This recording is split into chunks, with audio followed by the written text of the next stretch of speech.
So Being serious. What's that noise in the background? That's the Kahoot thing, isn't it? I think. we don't hear it. Only you do. I don't hear anything. Oh, do you? Okay, all right, no problem. Suddenly we stopped talking. Yeah. So we'll just let people join, and then we're going to kick it off in about 2 minutes. So welcome to everybody that's joining now on the Love Your Data event, live on Valentine's Day 2025 from London, Paris, Cardiff, and San Francisco. All the romantic locations. Especially Cardiff. Especially if you go for a night out in Cardiff. Yeah, and romance includes rugby. Oh, we've got some interesting people joining this session. I could see Mr. Paul Billingham joining us, Mr. Richie Sykes, Ryan. Hi, Ryan. Hi, Arvid. Obviously, most people will probably be with their romantic other half, serenading them somewhere over a bottle of wine, a bunch of roses. Okay, it's time to start. We now just after 2:30 in the UK, slightly earlier in San Francisco, and slightly later in Paris. So welcome everybody that's joining today. This is the Love Your Data event, taking care of your data with Praxi CaaS. Welcome for everybody that's joining us today. Obviously, we're recording this episode of the event, so we'll be publishing it on YouTube next week. And let's get into it. So I'm the host of today. My name is Andrew Turner. I'm the GM and chair of the advisory board for Praxi. Nice to be here. And we're joined today by a set of esteemed guests. So welcome, Morgane. Could you do a quick intro and explain where you are in the world? It's not San Francisco. It's somewhere more exotic, I think, than San Francisco, maybe. Hi, everyone. I don't know if it's more exotic, but definitely it's not San Francisco. It's in Paris. Nice to be here. A quick presentation because clearly it's not the purpose of today. It's more to have the opportunity to discuss about data. So I'm a former chief data officer of Société Générale Group, which is a French bank. Quite big one. I used previously to be a CDO as well in one of Société Générale affiliates, and even before, previously, I was working at the Runner Group. Not a very typical profile, I would say, as other of my peers in the data world, because I have a low academic cursus, but definitely way into data now, and I'm happy to share my insight today. Cool, thank you very much. So next on to Angus Gow, Mr. Angus Gow, joining us from not Paris, but somewhere slightly different.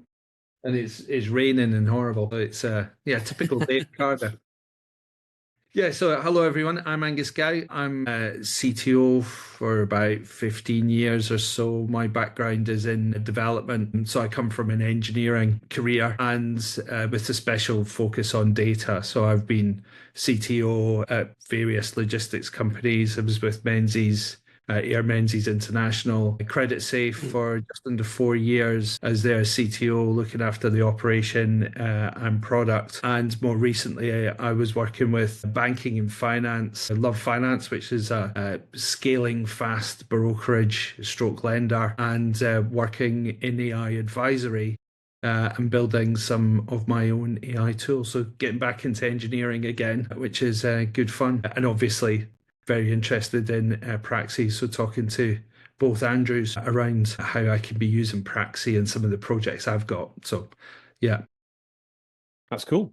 No, great to see you. Thanks for coming on the session today. And last but not least, Mr. Arn, joining us from San Francisco very early. Thank you very much. I'm happy to be here and happy to participate in the Love Your Data event. I've had quite a bit of time in, I guess, data in general. Spent most of my professional career at the NYSE Euronext. We were in 12 countries and 23 electronic market centers. Dealt with quite a bit there, the matching engine, as well as the post-trade and regulatory side. We've dealt with SocGen quite often, had a lot of interesting conversations with our lawyers. And we also spent some time at Waterline Data, where I met Mr. Spent some time at Hortonworks, which is now Cloudera, where I incubated Apache Atlas, which dealt with metadata and managing your data, which is kind of the place where we had the seeds for Praxi Data. Started the company in late 2018, really got started in 2019 to address curation, because that is really the foundation for most data-driven efforts. So without going on and on, that's kind of an intro to me and the company. That's great. Thank you very much. So this is the agenda for today. We're going to jump into a live interactive quiz. We're going to try a little tool now, actually, just to see. Let's see if we can use this thing. So we've got a poll. We want to launch the poll. So I don't know if you could. Oh, we got some. Oh, we got some answers already. Look, we've got some people joining from North America, UK, and the next question is actually to do with a software and service provider, and we've got then people who are founder or co-founder, non-exec or SVP, VP level. Okay, individual contributor. Okay, that's cool. Thanks for sharing that feedback on the poll. It's always good to know who's in the audience. So in terms of the live interactive quiz, this is where we get really, really daring on a Friday afternoon. Where we try out some new technology. Well, it's not new technology, but we're trying new technology for us, basically. So what we want to try and do is we want to run a Kahoot live quiz with the panel. And actually, if I come out of this, what we should be able to do is, if I go into here, we can go into Valentine's Day mode. So if anybody's on the actual session themselves, if I just go into here and then I click, let's have a look. If I go here, and I press start, so it should now load a pin. And what it also should show is a pin. It should show a QR code that you can scan from your phone. So you can actually join the game from your location if you want to play along with us. Yeah. So I'm hoping that Angus and Morgane, I think you need to exit and use the new pin. Yeah. Oh, Richie's joined. Thank you, Richie. Okay, Richie the moose, it looks like, or the reindeer. Okay, got Andrew on as an astronaut. Angus Gow, Paul Billy. Okay, MC. Okay, that's cool. Wow, this is definitely like more people than we expected. Okay, so more competition than we had wanted. Oh, you were hoping to win, were you? That's right. Okay, let's start the Kahoot game then. Here we go. Best of luck to everybody. Hearts and Minds Regulated AI quiz 3. Here we go. Question 1. Who you swipe left on? Who do you not like on Tinder? 30 seconds. Who would you reject? Oh, we got some answers. 15 seconds left. 10 seconds. Okay. So people don't like Grok, it looks like. Okay. Let's just see who wins that then. Oh, Morgane's won with 600 points. There you go. Sorry, guys. Is this work? Okay, next question. So in regulated industries, what is the primary purpose of data curation? This is regular breakfast conversation. 8 seconds, 7 seconds. Ooh, 5 out of 5. Look at that. Okay, so let's see. Looks like everybody's going to score some points this time. That's good. Good to see. Did you not get it right, Morgane? I don't think you did you? No? To be honest, I messed up and I didn't answer it. Sorry. Okay, no problem. Let's try the next question then. Who is the current greatest match made in heaven? Obviously, that could change from a week by week basis. It's easy. We've already established nobody likes Grok. 6 answers this time. 5 have gone for Microsoft and OpenAI. Let's see what the answer was. Okay. Looks like some people are storming ahead. We cannot let Mr. Arn win this. It's got to be somebody else. I might have to change the quiz very interactively. Okay, which of this is not particularly part of a direct data curation workflow? Look at that, 7 out of 7. Wow. I think people are learning something as well with this quiz as well. She's on fire. Yeah, go Richie, go Richie. We want you to win, Richie. Okay, next question, number 5. Your AI model, your data and regulatory compliance walk into a bar. Who pays the highest price? Oh, we've got split decisions here. Interesting. Some people going for the AI model. Some people going for the developers. The correct answer was the organization. Oh, Richie goes into the lead. Wow. Oh, I'm not even on. It's very dramatic. Come on, Angus. What's the most romantic way for an AI system to handle sensitive data? Well, 5 seconds, 4 seconds. Have we got everybody? Has everybody answered? 6 out of 6. Okay. That's the longest answer. Like the other ones are like. Yeah, I know. There's different durations. Richie's still winning. Oh, MC's coming up behind now. Morgane coming on the outside. Okay. Biggest red flag when choosing an AI vendor for regulated industries. It's an interesting one. Wow. Here we go. Looks like a clear house here. Oh yes, Richie's continuing his lead. Hotly footed by Morgane, Mr. Arn. Okay, we got into the Angus came back on the lead. Your data lake is looking for a perfect match. What's the most important quality in a data curation strategy? I think it's playing hard to get. Oh, somebody went for that as well. Okay. That was like trying to push you off the distraction. Okay. That's right. Mr. R moves up. It's no good. Keep going, Richie. Keep going. Machine learning matchmaker. What's the secret to a successful relationship between AI and regulated data? Okay. 3, 2, 1. Okay, here we go. Paul B's coming up on the outside now, putting pressure on Mr. Arnhem Ritchie. Okay, let's go to number 10. Special one for Morgane. Full house. Okay, Ritchie storms ahead still. Okay, we're on the final furlong. Another ethical one for Morgane. Ooh, split. Never need to explain themselves, apparently. Okay. This is going to be interesting to see with this. Ooh, it's still neck and neck. Okay. Number 12, is it? Yeah. Likely future trend for AI in business by the end of 2025. Oh, clean house. Okay. That sounds good. See what this is. Oh, yes. Everybody's keeping their positions. Richie, a winning streak of 11. Wow. Number 13, it's long-term AI success in an organization. 15 seconds, a bit split. Changing my AI platforms every month. I wonder who picked that one. That's pretty much what's happening, though. Okay, we're going to number 40. You like this one, I think. What were you most shocked about recently? Or does nothing shock you anymore? Well, if you're shocked by it today, just wait until tomorrow. Oh, this is an interesting split. Okay, some people went for the deep sleep European version. Some people went for Quen. Nobody went for ChatGPT 5, but obviously everybody went for DeepSeek 6. Oh, DeepSeek. Oh, B! Wow! Mr. Arn, and in first place. Wow! Richie the reindeer. Well done, Richie. Well done, Mr. Arn. Well done, Mr. Paul Billingham. All 10,000 charts. That's great. Thank you for joining. Yay. Shows the graphic now. Oh, there you go. Okay. We've got 2 people down here as well. Okay, cool. Thanks for Pat playing that little game. Thanks for that. So we have to have better prizes. Exactly. Kudos. So we're now going to jump into the panel discussion with our esteemed panel.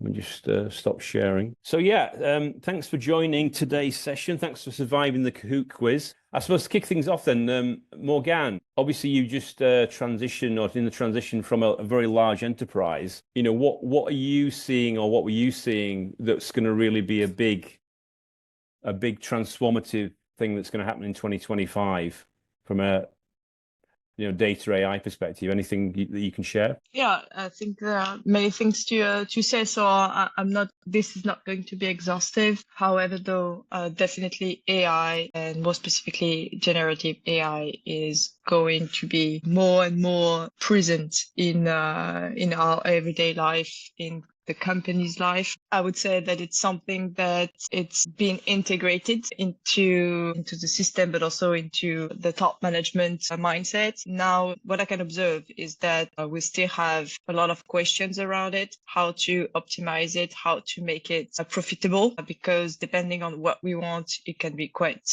expensive. There are also some fears that we need to overcome, good or more discutable fears. So there is definitely a need for acceleration around that. And one thing that for which I don't still have the right answer, or at least not knowing exactly how to have the best approach, is to make people understand that AI remains a tool. AI may not be the sole solution to a company needs, and AI can do a lot and can be a great tool, a great solution, as long as we do take into account the necessity of implementing the right data foundations. Because we need to make it clear that even though we create the most powerful AI tool, if we feed it with wrong data or not well organized data, at the end the results won't be there.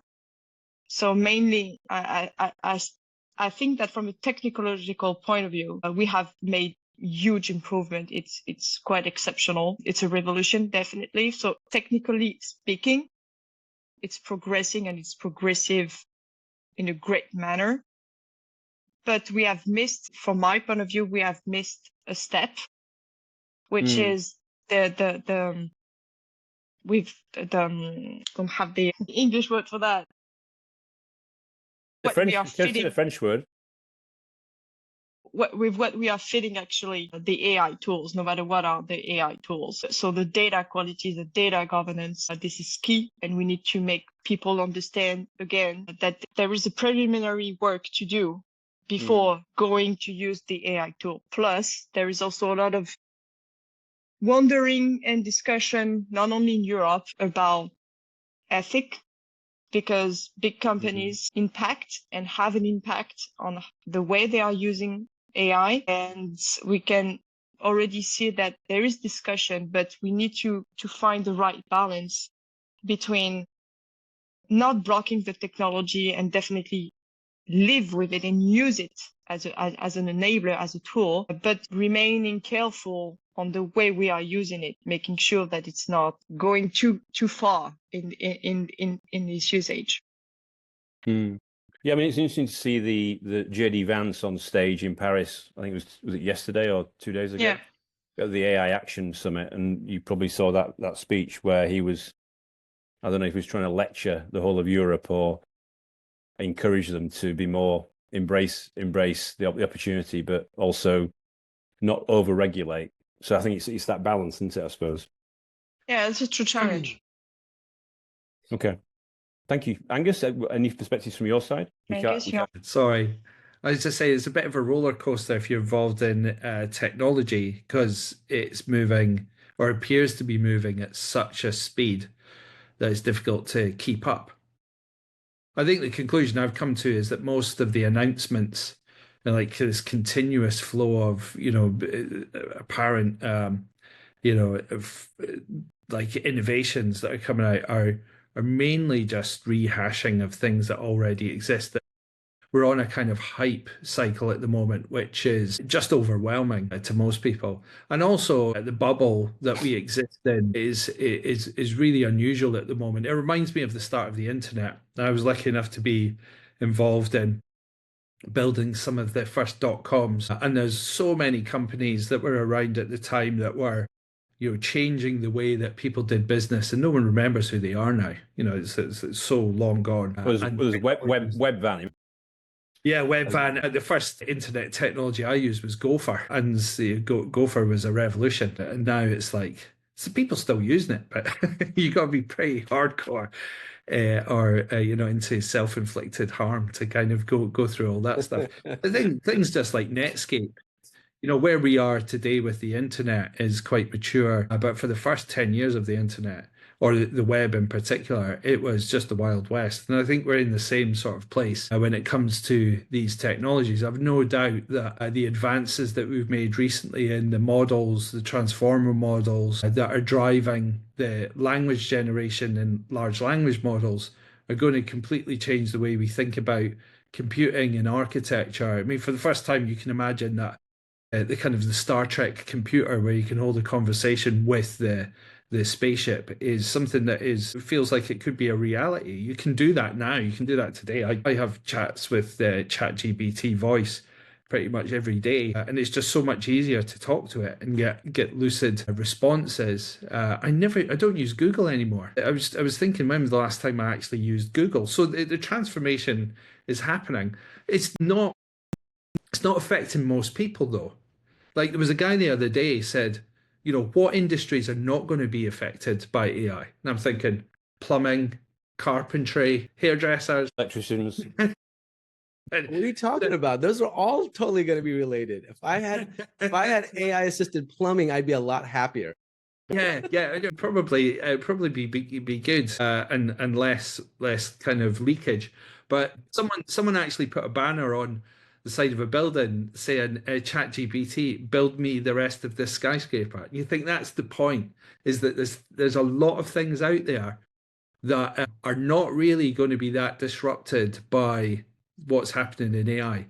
But if I was an accountant, I'd be really worried. What about this latest thing, this agentic AI? Any perspective on that? So I know you're pretty deep in the technology. Any perspective on what's happening with that? Is it all BS, or is it real, or is it? I think it's an evolution in the RPA world. So when you look at workflows, being able to build in an AI agent that can make a decision or make informed choices about what to do next, then if you're working with tools like Airflow and all of that ETL stuff, that all of that's getting completely disrupted. I can put an agent together that can search through my database, find interesting things, and then make decisions about what to do with that next. And to Morgane's point, it then all comes about the data, because the same old adage is true: rubbish in, rubbish out. So you've got to make sure your data is in good shape, and that's probably the key thing. Is everyone needs to get their data into really a rude state of health before AI is going to make a difference to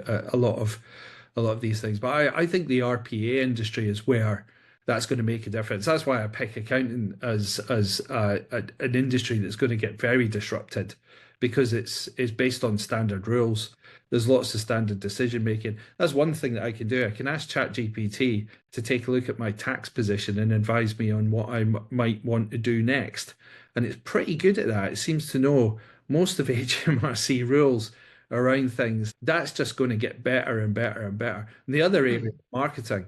I think if I was involved in marketing and SEO, I'd be really worried about the future of that industry.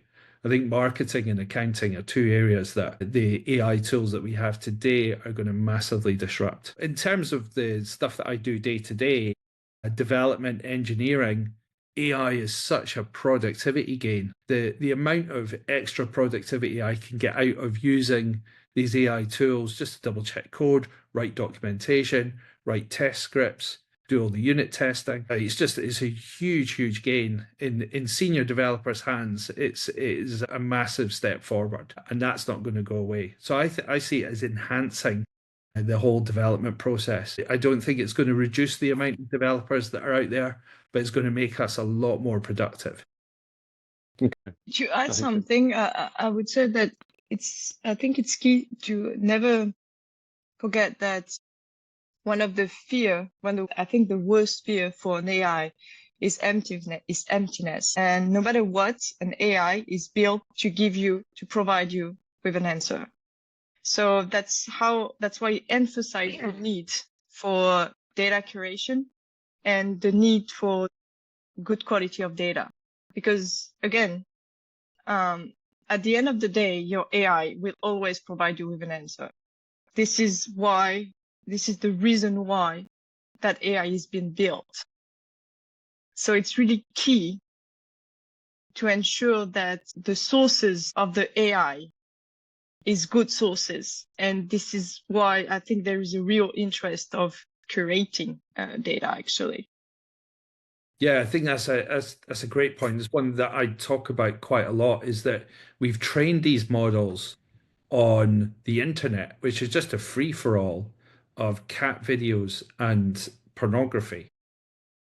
It's kind of it's not the best knowledge that we've got access to. And it's interesting that Grok turns up, but people don't like Grok. I think the people who like Grok are probably not the sort of people that we like. I think it's been trained on Twitter. It's like a psychopath. I just don't understand the thinking behind that at all. I think the evolution is that we need to start training these AI models on real valuable knowledge. And none of that is sitting on the internet.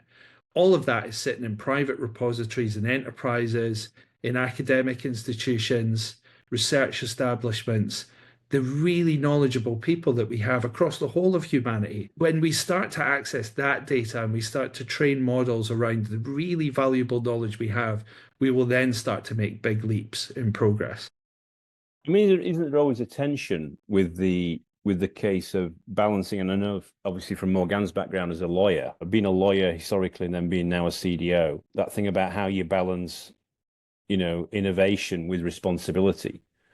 Because you want to progress you want to embrace some of this kind of these innovations that are coming through, but then also you've got the legal and the ethical piece that you need to be balanced with that. Any perspectives on that you want to share? Or is it a constant tension? Excelling at being schizophrenic.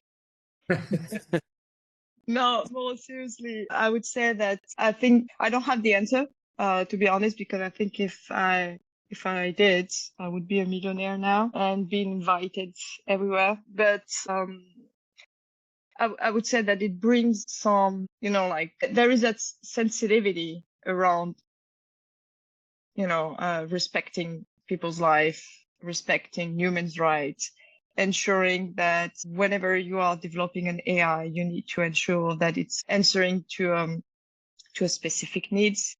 And it's not, like the open door to, I don't know, massive surveillance.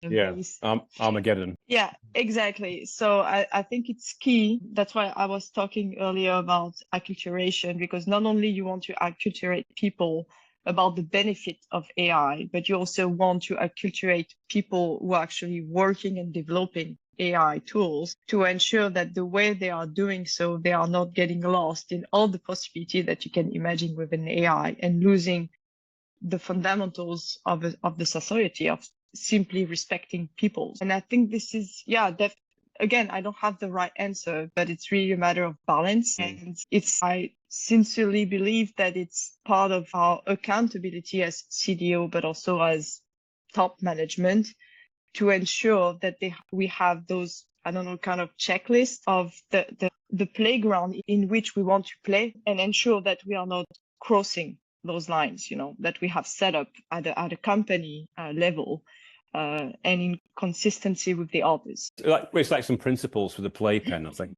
Yeah, and I think that there's two types of principles. There are the international and national principles, plus the company principles that also adapting depending on the market and the needs. No, that's cool. Going on from that, just quickly, something JD Vance mentioned in that the US administration is looking to kind of take apart the diversity laws that were put into place in Europe. That's very important, the whole diversity argument. And Martha Lane Fox made a very good point, is that, there's enough data out there that companies that adopt diverse management and have diverse boards perform way better than companies that don't. The worrying thing is, if you look at the AI companies that exist out there, the people that are driving the direction of these companies come from a small pocket of privilege, and they don't really have real world experience of that normal people have. They're all Ivy League, privately educated from privileged backgrounds. And I think until we get to the point where we're opening up these technologies so that founders come from diverse backgrounds in lots of different areas and bring all of that knowledge and experience to it, then it'll always be this kind of small focus. It'll have that bias, and they won't understand the impact it's having. I think that's where Mark Zuckerberg's fallen over, is that he doesn't really understand the impact and the damage that Facebook is doing to the societies where it's most prevalent. And it's the AI algorithm that's driving that damage. Yeah, we could spend a whole hour or many hours on that topic, I think. Yeah, exactly. No, thanks for that. Just to get Andrew on involved in this topic, I suppose one of the things I was going to ask you was, Andrew, I suppose to help the audience as well, is there's obviously been some kind of inspiration behind it, starting Praxi and developing CaaS, Curation as a Service. Can you just explain what was that kind of epiphany moment, that light bulb moment? Why did you do it? Why did you think it was worth doing this mission and bringing this to the world? Could you explain a bit about that? Yeah, kind of to explain the motivation and also to tie it into the conversation that we're having now. It's around the ability to leverage data, these assets that are very valuable, but perhaps underutilized. And in order to be to make better decisions, to be a data-driven company, you need to have better understanding of your data.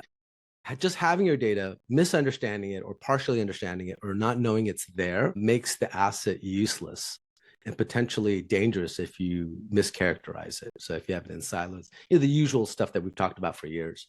The interesting take on this is if you overlay this whole generative AI wave, I think we're actually kind of at the end of the initial rosy glasses moment. We're still in a hype cycle, but I think I would characterize 2025 as like the morning after the big party.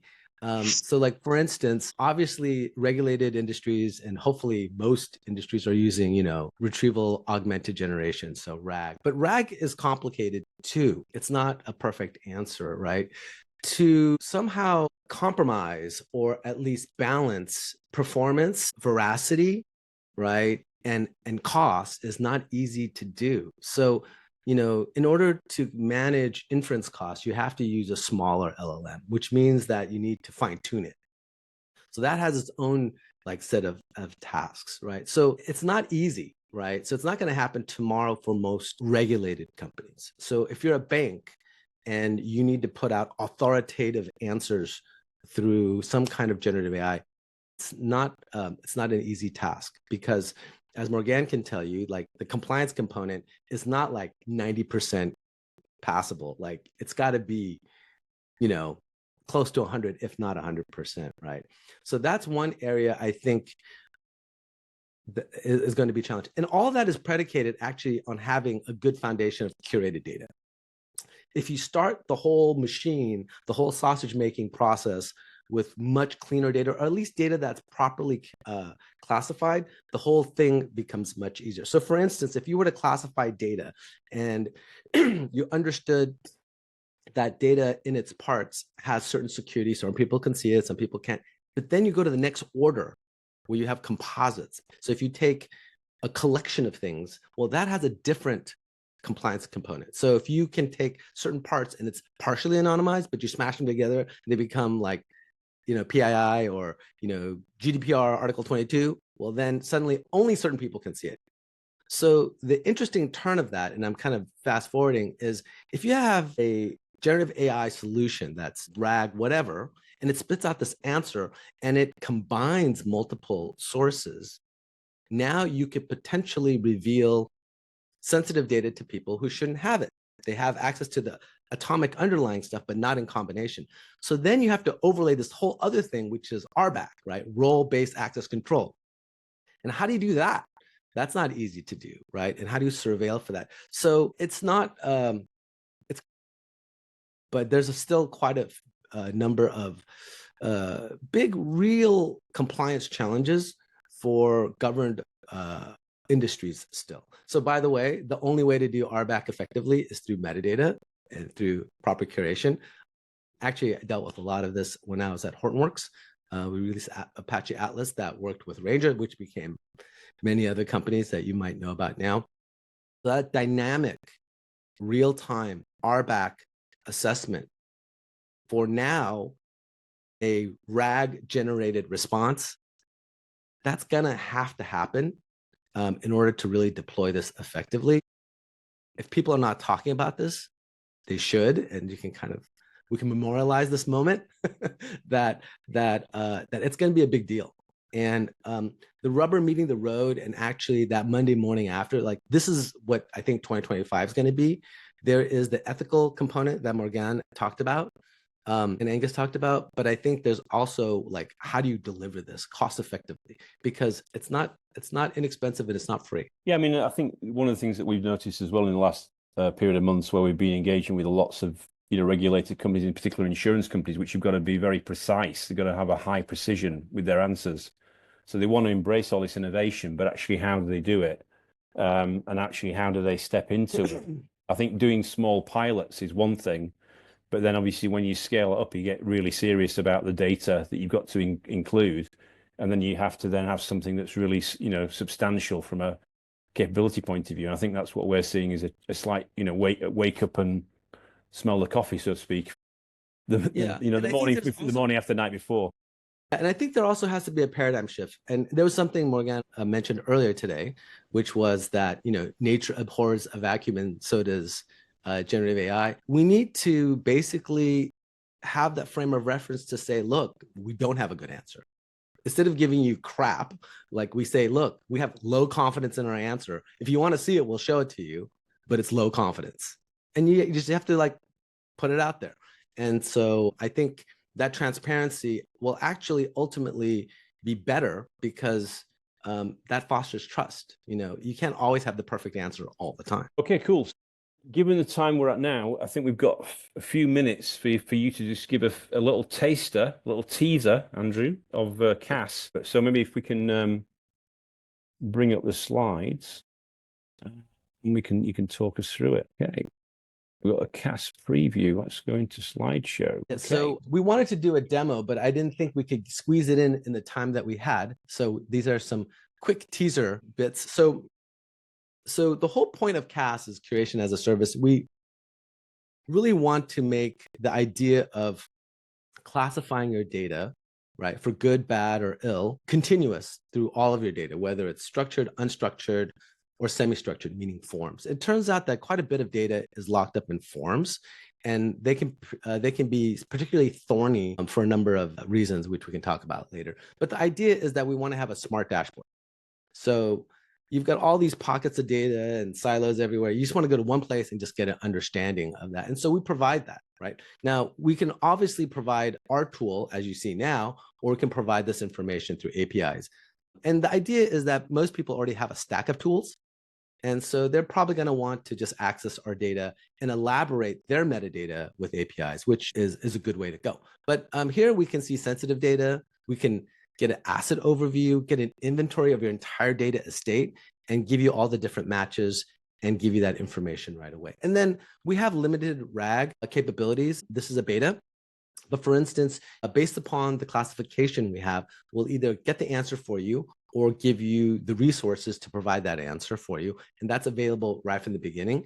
It's essentially a really smart interactive search. Right now, it's not going to provide information on like what outfit to wear or what's the best color scheme, but it can give you very specific answers to a narrow band of questions. And those are specific to use cases, which is one of the founding principles of Praxi, to focus on specific use cases. So we focus on insurance, fintech, and health. And one of the things that we do is to really talk about trust. We show you the different results you get and the assets that drive them. And that way you get this kind of reference and veracity built into your workflow. So before you use it into an automated work stream, you can see what you're putting into that workflow, right? You can understand that source data, and it should also give you the governance impact from the beginning. So what you really don't want to do is spend this huge amount of time on a workflow with data that is toxic or is maybe that didn't pass data quality controls or that you're not allowed to use. So this just solves a lot of those security problems, right? And then of course, you can share this information and create automatic actions to kind of do what you just did over and over again automatically. Next slide, please. As I alluded to earlier, most people that deal with a lot of data have a stack of tools they already use. And really what we want to do with curation as a service is not provide things that may already be there, but provide things that are not. And we want to provide good classification and the ability to trust your data. So we want to add this classification to your existing stack. So if you have Protegrity, Informatica, Calibra, Snowflake, whatever, what we want to do is augment that, improve that with better curation, right? And then one of the things that we can do is we can sync across the different stores. So if you have a different name for something in Calibra than perhaps in Databricks, because one is maybe governance focused and the other one is more data asset focused, we can mitigate those two and create synonyms so we can point back to each other. So over time, all the integrations will become synchronized. And that really leads to just better efficiencies overall and also better governance, right? So the idea is that you can go back, control the direction too.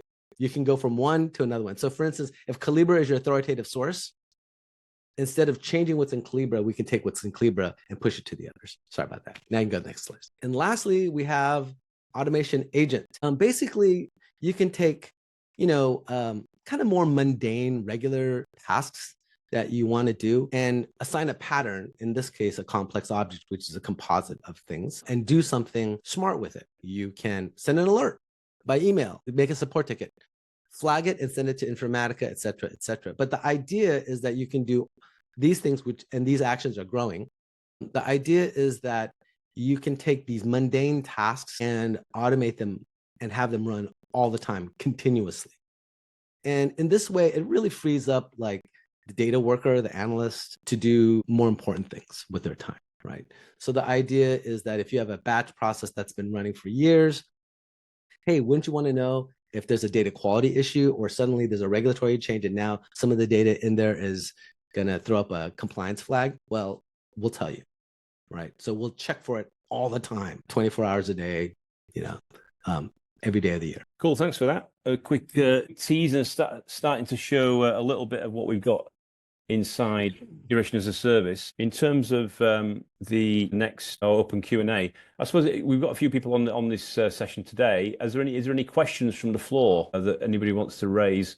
If anybody's put any questions in the chat, any questions that they want to raise while we're here? I mean, one of the questions I got around security is with CaaS, obviously security and data are kind of all too intrinsically involved. How do you handle the security elements of CaaS, Andrew? How do we handle that and make sure that people are in a good place if they're going to be putting their data into this kind of service?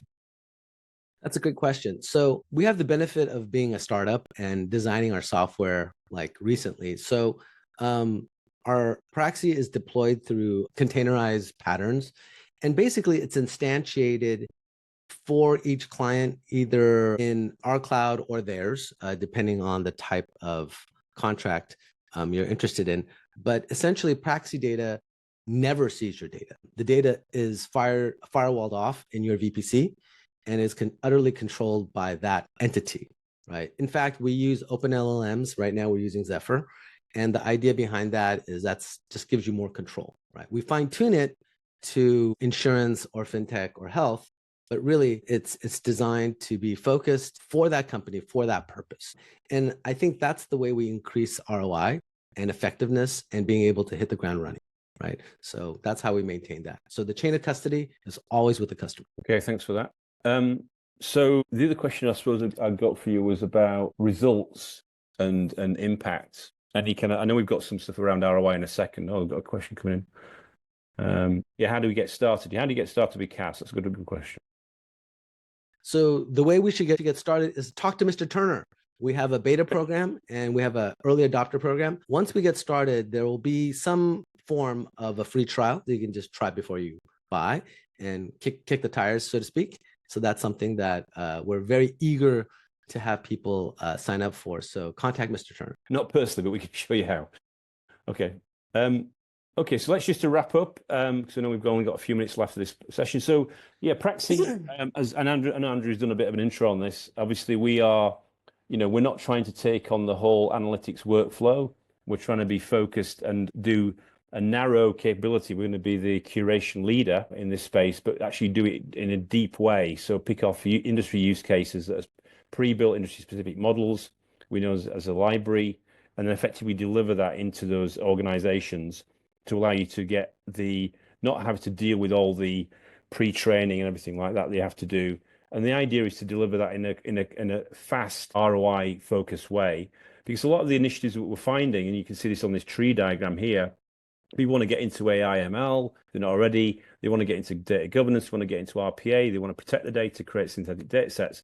But our hypothesis that all comes from a strong foundation, which is the automated expert data curation. In terms of ROI, because ROI is an important topic, this is some real data that we've been looking at and working with in the field with customers, where people have spent prior to Praxi and prior to, how do you actually crack this problem? Because it's going to be a problem that's going to get bigger and bigger and bigger as a problem in the industry. People have had to put, manpower onto these kind of initiatives, and it's taken years. You can see on the left-hand side, multi-year initiatives, multi-million-dollar investments. We're going a software-led process here, and you can see from an accuracy and from a sustainability point of view, an economic point of view, we're massively different to how you could do it prior to having something like Curation as a Service. We obviously know. Sorry to interrupt. So yeah, I just want to underscore the subscription part of it, right? So right now, large organizations that undertake this type of effort, they're hiring consulting, which could take a while. But the subscription model means that even small to medium-sized efforts can get a subscription, and we're constantly updating the accuracy of the models and changing them for new regulatory regimes. And so they're not starting from like scratch every time, right? Consulting companies sell hours. We're not a consulting company, we're selling software. And we want to sell you a subscription to make sure that you have current classification and curation forever, like to be always current. Sorry about that. Go ahead, Mr. Turner. Okay. So yeah, so in terms of progressing, as we talked about with Andrew just then, we're going to be launching this and we're just starting our next cohort at the moment. So if you scan this QR code, if you're sitting watching this on YouTube post this event, general availability is happening in a couple of weeks. As we mentioned, we can deploy that into a private deployment or within the marketplaces that we're actually going to be publishing Praxi CaaS.